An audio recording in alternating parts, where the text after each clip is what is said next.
Windle is part of a family that's operating within the region, Kenya, in Sudan, South Sudan, and the UK.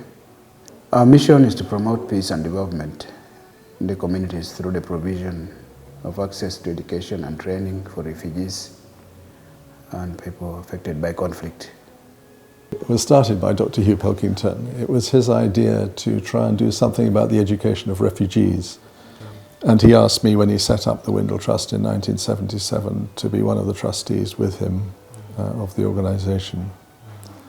And that essentially is what Windle is. It's an educational organisation working with refugees and conflict-affected people. Windle Trust was founded in Kenya, but in the mid-1990s we'd been working with a number of Ugandan refugees in Kenya, and some of them are beginning to return to Uganda. And a couple of them offered to help us develop work in Uganda, which was also a host to many refugees.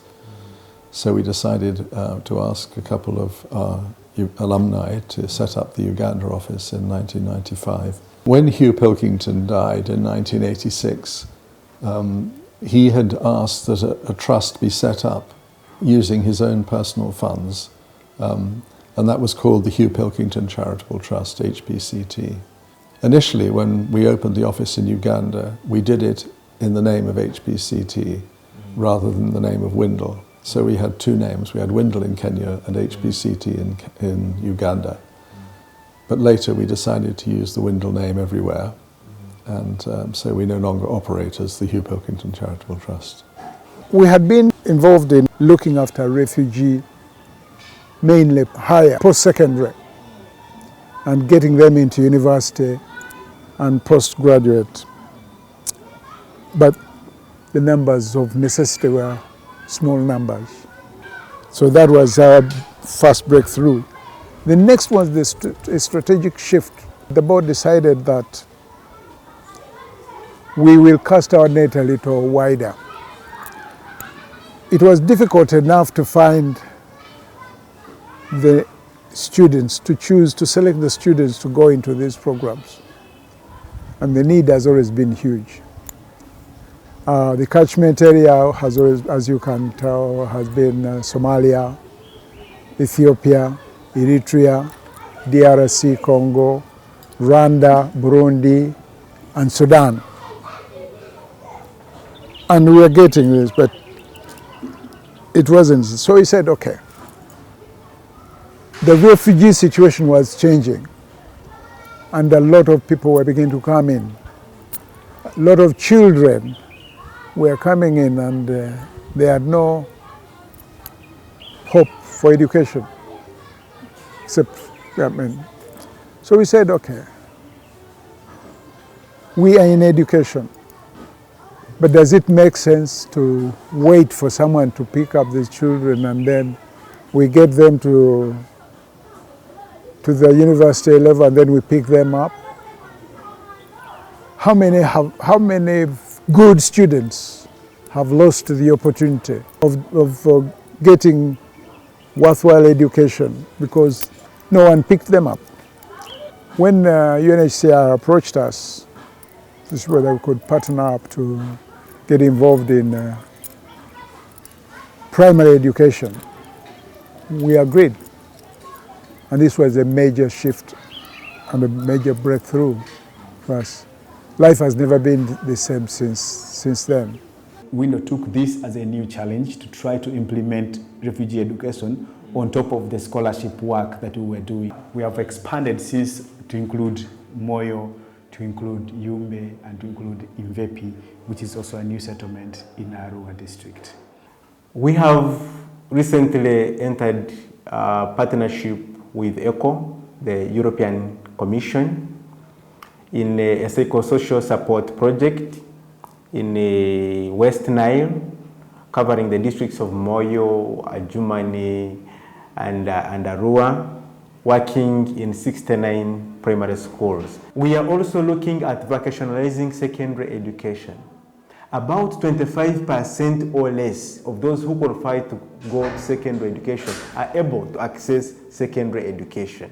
We are saying, can we vocationalize secondary education such that those who are unable to access tertiary education can have some skill such that when they are not able to continue, they have a skill which they can use for their livelihood and to support themselves, their families, and even the economy.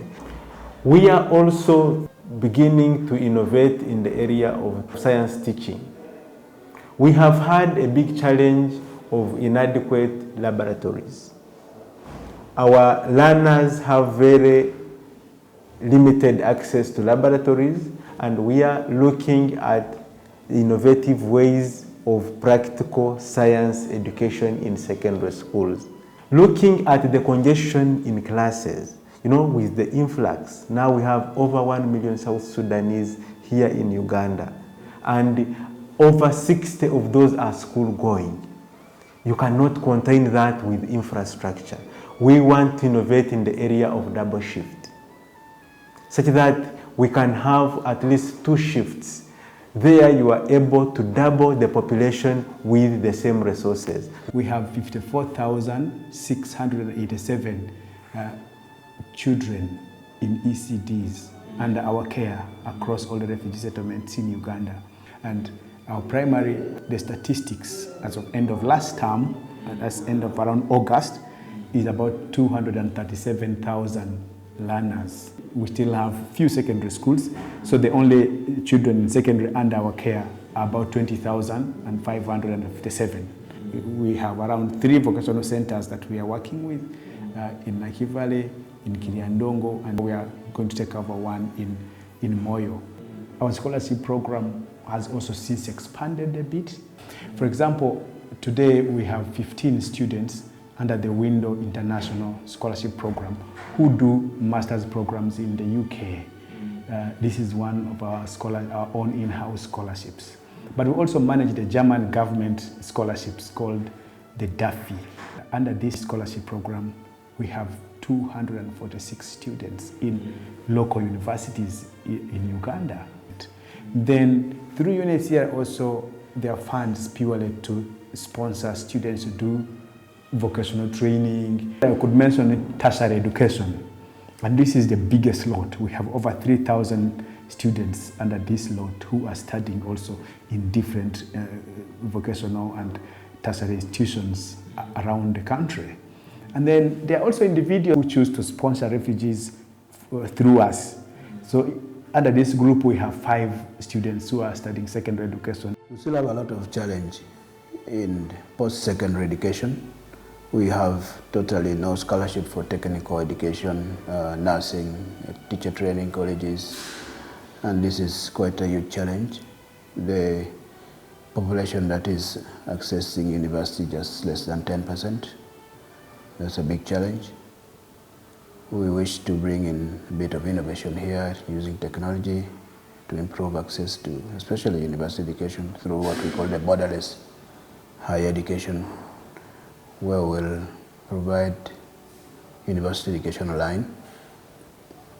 We want to vocationalize our secondary education so that our students on completion of ordinary level education are not just educated, but they're also skilled so that they can quickly join labor markets.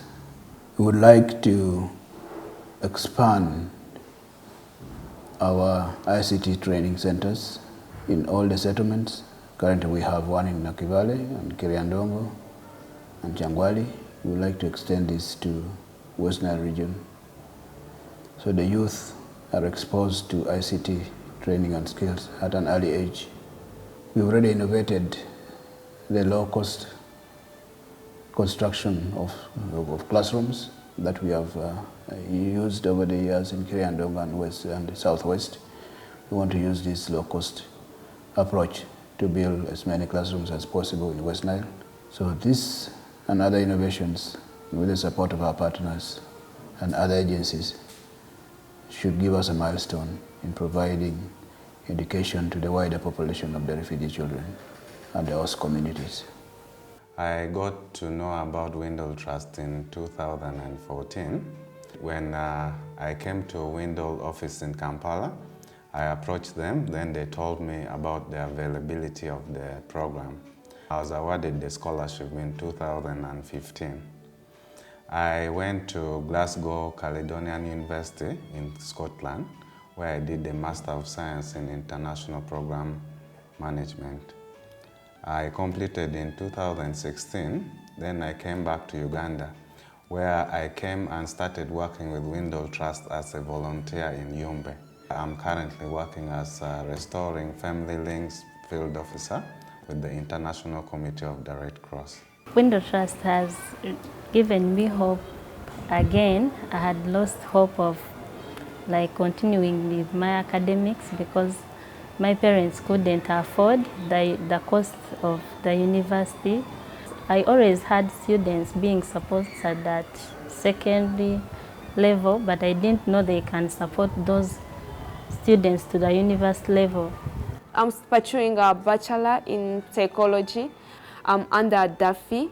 There are many people under Duffy, people under Windle Trust. So I've gained a lot under Windle Trust. I've gained a lot that can't be put on a paper. I'm an alumni of the Windle Scholarship. I was sponsored in 2015-2016. I did an MA in Development and Emergency Practice in Oxford Brookes University. That was in Oxford. Very amazing experience.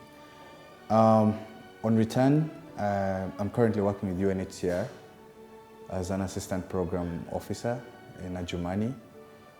Prior to going for my master's, I was already with UNHCR, but at a position in Mbarara.